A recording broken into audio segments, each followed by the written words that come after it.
नमस्कार मित्रों, ज्ञान की बात में आप सभी का फिर से एक बार स्वागत है। आज हम बात करेंगे लक्ष्मी, धन, समृद्धि और संपन्नता पर। जानेंगे लक्ष्मी के स्वरूप को और उसे आकृष्ट करने के सही उपाय को। यदि आपसे पूछा जाए कि आज के युग में सबसे महत्वपूर्ण चीज क्या है, स्वाभाविक ही आपका उत्तर होगा पैसा। पिछले कई शतकों से हम देख रहे हैं कि पूरी दुनिया इसी पैसे के इर्द गिर्द घूम रही है। इन्हीं शतकों के संस्कार से आज का समाज भी अर्थ केंद्रित बन चुका है। एक लेन देन के माध्यम के रूप में पैसे का उगम हुआ, अर्थात जब पैसे का उगम हुआ तब वह मात्र जीवन जीने का एक साधन था जो समाज के लेन देन को आसान बनाता था। आज यह जीवन का साध्य बन चुका है, जीवन का अंतिम ध्येय बन चुका है।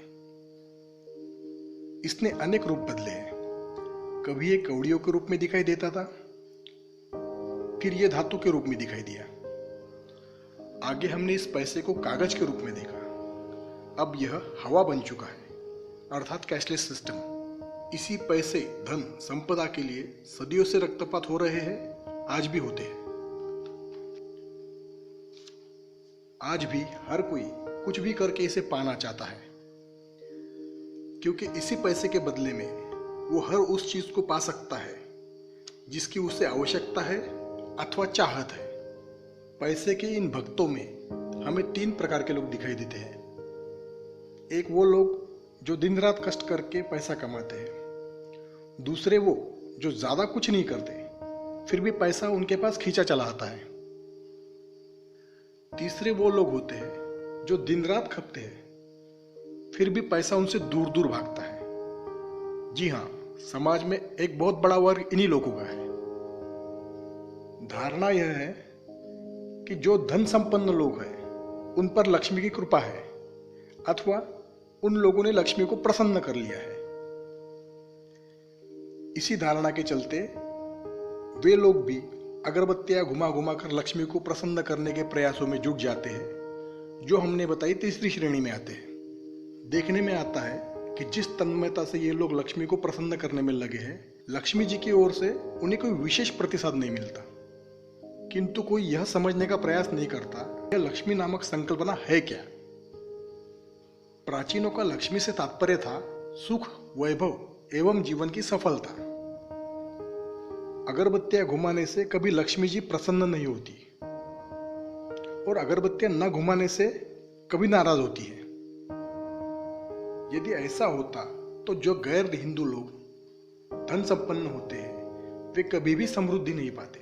तो फिर आखिर माजरा क्या है? इस गुत्थी को समझने के लिए हमें प्राचीन सनातन कर्म सिद्धांतों को समझना होगा।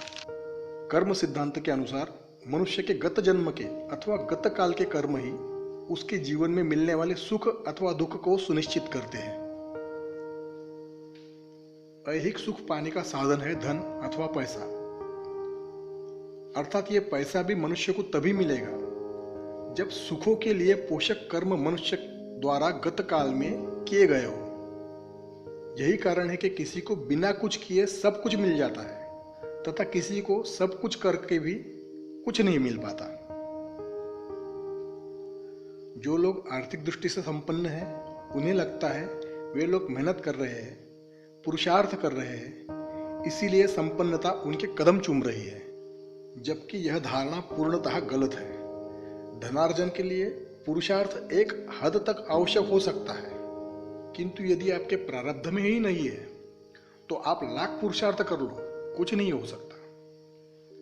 जिन्हें ऐसा लगता है कि उन पर लक्ष्मी की कृपा नहीं होती, उन्हें समझना होगा कि लक्ष्मी की कृपा अर्थात वैभव संपन्नता प्राप्त कैसे हो सकती है।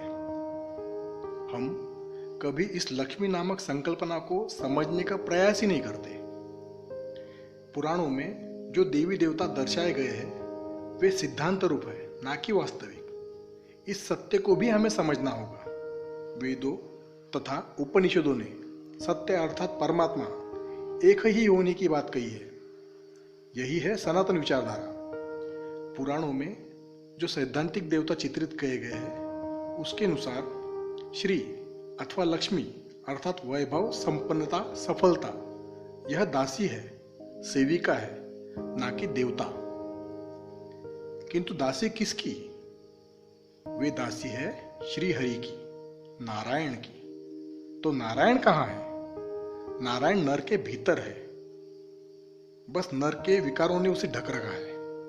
काम, क्रोध, लोभ, मोह, मद, मत्सर आदि विकारों को हटाओ, अच्छे कर्म करना शुरू करो, अपने भीतर के नारायण को जगाओ। फिर देखो चमत्कार, लक्ष्मी कैसे दौड़ी चली आती है सेवा में।